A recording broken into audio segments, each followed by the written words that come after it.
Hey Alex, I've been assigned to work on a new project, but I'm a bit confused about all the paperwork involved. Ah, you must be talking about the welding documentation. It's a crucial aspect of our job, ensuring quality control and compliance with industry standards. Welding documentation. I thought we just had to weld and deliver the product. Not quite. Every weld we perform needs to be properly documented, from the materials used to the welding procedures and inspection results. This documentation serves as a record of our work and helps maintain accountability. I see.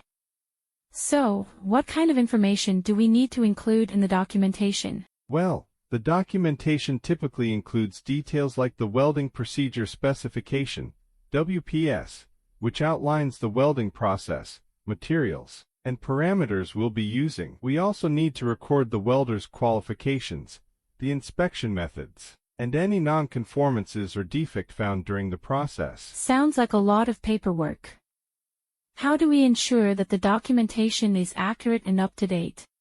That's a good point. We have to be diligent in keeping accurate records as we work. We use welding logs or data sheets to track each weld, and we also have to maintain traceability by properly labeling and identifying the components we're working on. I can imagine how important this is, especially for critical structures like bridges or pipelines. Exactly. Proper welding documentation is essential for ensuring safety, quality, and compliance with industry codes and regulations. It may seem like a lot of extra work, but it's a crucial part of our job.